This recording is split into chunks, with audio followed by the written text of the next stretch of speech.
Louvado seja nosso Senhor Jesus Cristo, o nosso Deus, Deus da vida, Deus que deseja que todos nós tenhamos vida, Deus que nos prepara neste tempo da Quaresma para vivermos a beleza da ressurreição do Senhor. Nossa saudação a todos vocês que nos acompanham neste nosso programa. Meus irmãos, minhas irmãs, nós estamos com muita alegria refletindo a palavra de Deus que nos é oferecida nesta Quaresma. Hoje eu quero refletir a liturgia do terceiro domingo da Quaresma, que foi domingo próximo passado. E lá nós vimos uma história muito bonita na primeira leitura. A história do povo israelita, do povo de Deus, dos descendentes de Abraão. Uma história que tem muito a ver com a nossa conduta, com as nossas experiências hoje. É claro que o povo israelita começou a sua caminhada há aproximadamente 3.500, 3.700 anos atrás. Mas as experiências vividas por eles podem nos ajudar a entender melhor o nosso Deus. Naquele tempo, Deus era chamado de Javé, né? O povo de Deus, os israelitas, chamavam Deus de Javé. E aconteceu muita coisa importante, interessante, neste relacionamento de Javé com o seu povo, o povo israelita. Portanto, acho que é um tempo propício para que nós possamos buscar lá as experiências vividas por todos eles. Eu fico pensando, se eu perguntasse a você que está me assistindo, ou a qualquer pessoa, se você gostaria de conhecer melhor a Bíblia, com certeza todos gostariam. Uns por querer acreditar mais em Deus, outros para fundamentar mais a fé, outros até por curiosidade. Mas fica a primeira sugestão: para conhecer a Bíblia, é preciso de conhecer a história deste povo, do povo israelita. Porque eles estão na Bíblia em todos os livros, ou em praticamente todos os livros. Começando pelo livro do Gênesis, no primeiro livro da Bíblia, chamado Gênesis, até o último livro, que é o Apocalipse de São João. Eles estão lá, marcando história, sendo referências. O próprio Jesus lembrou deste povo, falou deste povo. Por isso, eles servem para uma amostragem das experiências vividas por um povo em relação a Deus, né? É isso que eu proponho fazer neste nosso programa de hoje. Porque Deus, Javé, tirou o povo israelita do Egito. Nós sabemos que este povo habitava no Egito. Antes teve uma história interessante, né? Na verdade, a origem de tudo aconteceu com Abraão. Abraão foi o homem mais feliz deste mundo. Foi ele que descobriu Deus. Até no tempo de Abraão, ou seja, 1.800 anos antes de Cristo, havia o politeísmo, quer dizer, acreditavam em vários deuses.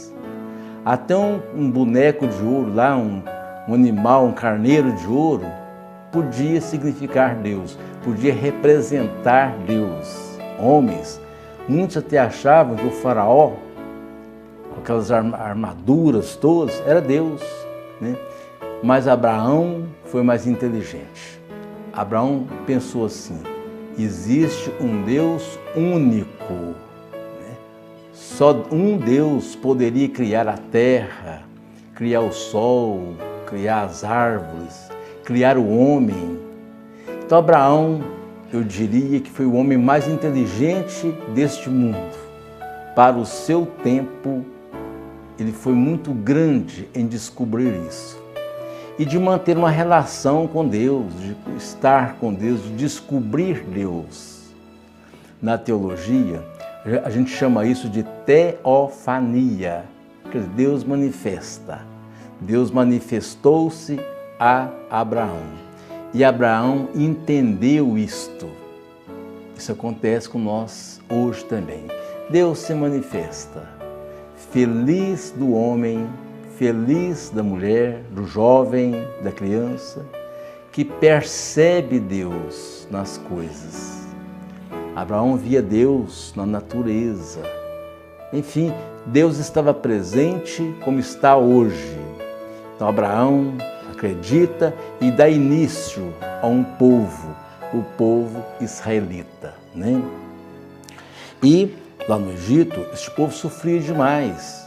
Quando eles chegaram no Egito, chegaram como um povo estrangeiro, né? Um povo nômade. E aí, é claro que eram pessoas pobres. E os pobres sempre sofrem muito. Foi o que aconteceu naquele tempo. Principalmente quando o faraó percebeu que aquele povo poderia ameaçar o seu poder, né? Tem muita gente que gosta demais de poder, gosta muito de dominar. E quando sente que o poder está ameaçado, aí faz de tudo. Foi assim que fizeram com os israelitas. Trabalhos escravos, enfim, maltrataram extremamente o povo israelita.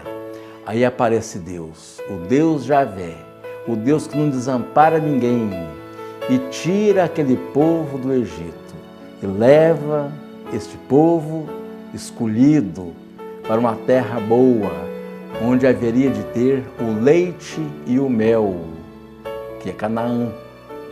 Ou seja, que tivesse fartura das coisas, tivesse comida para comer, uma vida digna, uma terra fértil. Então Deus, já naquele tempo, há 3.800 anos atrás, já se manifestava como um Deus misericordioso. Então tá, ele sai do Egito e começa uma caminhada longa, né? E essa história toda, ela está escrita, né? Está mais relatada, o início principalmente, no livro do Êxodo, que é o segundo livro da Bíblia. A palavra Êxodo quer dizer saída. Então o povo sai do Egito e vai para uma terra distante, né? Êxodo é isto. Hoje, ou melhor, dos anos 80 para cá, nós tivemos, isso da nossa era agora, do nosso tempo, né? Nós tivemos um grande êxodo. Muitas pessoas deixaram a vida rural, a roça, os seus costumes, né? E vieram para a cidade. Foi um êxodo que não foi tão bom, né? Enfrentam hoje dificuldades nas cidades, né? Foi um êxodo programado, principalmente na época da ditadura militar, né? Motivaram o povo, que era na cidade, que era um lugar bom. Deixaram lá na terra, na roça, as suas culturas, os seus costumes. Nós vamos voltar lá no povo israelita, né? No êxodo do povo israelita. Este povo tinha um animador, que era Moisés. Interessante que, a princípio, Moisés não queria aceitar muito. Moisés tinha dificuldade de falar, de dicção, era gago, né? E, por outros motivos também, Moisés achou difícil, mas Deus encorajou Moisés. Como que isso é bonito! Deus nos encoraja para as coisas de Deus. Deus nos encoraja para a vida, para a luta. Embora tenhamos desafios, como Moisés teve, e muitos, Deus também está conosco, nos ajudando a enfrentar as dificuldades da vida. Então, Moisés foi o grande animador. Deus deu a ele um ajudante, que era o seu irmão, Arão. Arão ajudou muito Moisés, e depois Josué. Quem terminou a caminhada mesmo foi Josué, né? Mas então, essa caminhada foi interessante, foi bonita, cheia de vida. Em Canaã, hoje, é o estado de Israel, né? É claro, eu gosto muito de pensar nisso. A gente não pode achar que a Bíblia é um livro de fantasias, não. Embora não seja um livro de história, não tenha essa obrigação de contar história real, com pormenores, é um livro de história também. Conta, por exemplo, essa história que aconteceu, né? Israel hoje está lá. Naquele tempo chamava Canaã, hoje chama Israel, né? É aquela região ali do Líbano, da Síria, aquela região ali pertencia, era chamada de Terra Santa, melhor, hoje é chamada de Terra Santa, né? Naquele tempo foi o tempo vivido pelo povo israelita e por toda a história bíblica, inclusive de Jesus, né? Toda a história aconteceu naquela região, né? E para entender melhor o sentido dessa relação de Deus com os israelitas, é que Deus quis criar uma aliança com seu povo. É o povo da aliança, da primeira aliança, através de Abraão e de sua descendência. Deus quis uma relação amorosa, de confiança com esse povo, quis proteger este povo, quis também ser amado, celebrado. É tão bonito. Aquele povo celebravam, eles tinham os seus ritos e tão bonitos. É claro que naquele tempo não tinha, na região deles não tinha templo. Pouco depois aconteceu, foi construído o templo de Jerusalém, né? o templo de Garazim, na Samaria. Mas para este povo aqui não tinha templo construído, não tinha uma igreja construída, eram tendas. Andavam carregando as tendas, como eram caminhantes, né? Como eram pessoas encaminhadas, então eles carregavam lá as suas tendas, os seus pequenos templos, coisa bonita. Fico imaginando assim aquela luta, aquela peleja, né? Claro que não tinha carro, eram animais, mas a fé estava ali presente para animá-los e conduzi-los, né? Então, além da aliança, foi uma história de libertação.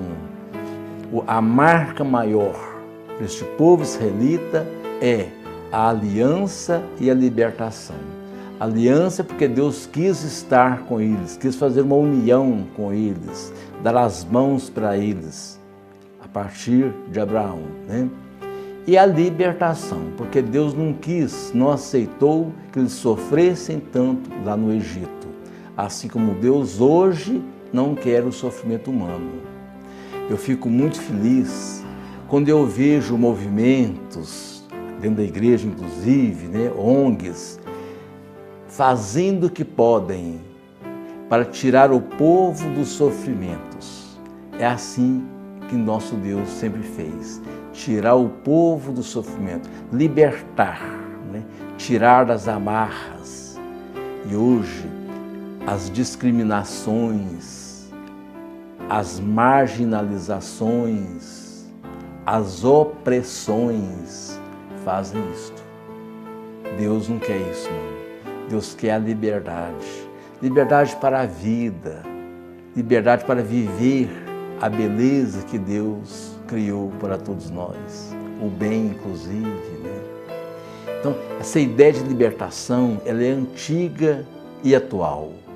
Nosso Deus quis e continua querendo libertação para o seu povo, né?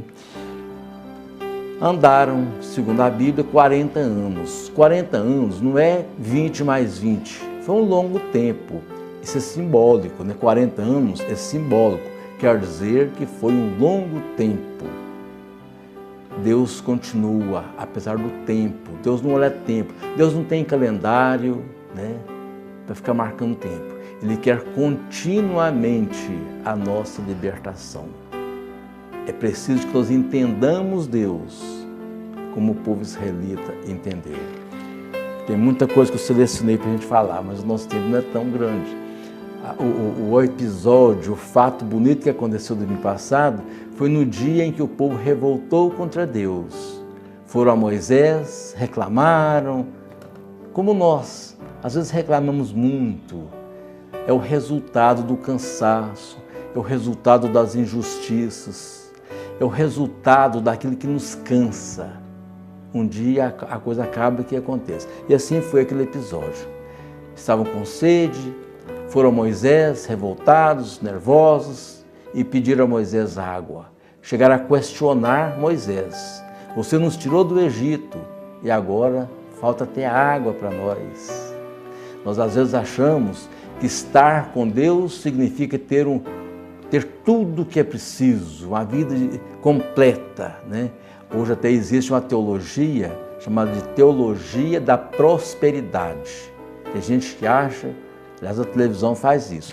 Eu sou muito bem sucedido na vida, eu tenho um grande emprego, tenho isso, tenho aquilo, porque eu sou de determinada igreja.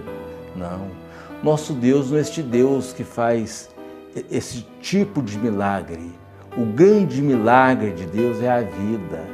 O grande milagre de Deus é nos proporcionar a capacidade de buscar vida, de experimentar Deus. Deus é a grande riqueza que todos nós temos. Precisamos de entender Deus. Mas naquele dia, Deus deu a Moisés a capacidade de tirar água da rocha. Moisés bate com a sua vara na rocha e da rocha jorra água. Assim é o nosso Deus. Aquela água que saiu lá da rocha é a graça de Deus. Por isso Deus nos dá água, nos dá a graça todo dia. A grande prosperidade, a teologia mais forte do mundo é a teologia da graça de Deus, da misericórdia de Deus. Quantas pessoas, embora não tenham riquezas, mas têm a riqueza material, temporal, mas têm a riqueza da graça, da alegria do servir, do entendimento, de conversar, da partilha. Quanta coisa bonita está aí na graça oferecida por Deus. Que nós, nessa quaresma, possamos conhecer mais o nosso Deus, possamos beber da água da vida que Deus ofereceu ao seu povo através de Moisés ao povo israelita. E que essa água em nós possa produzir também graças, que sejamos mais humanos, que possamos partilhar mais aquilo que Deus nos deu e que nunca aceitemos a pobreza, a opressão, né, a marginalização como castigo de Deus. Não. Deus é o Deus da misericórdia, é o Deus que quer vida para todos nós. E como Ele desejou, como Ele providenciou para aquele povo a terra do leite e do mel, Ele hoje quer que todos nós tenhamos sim aquilo que é necessário para a vida, os bens necessários. Que o nosso Deus nos abençoe. Quarta-feira que vem eu te espero para um novo programa. Até lá, se Deus quiser.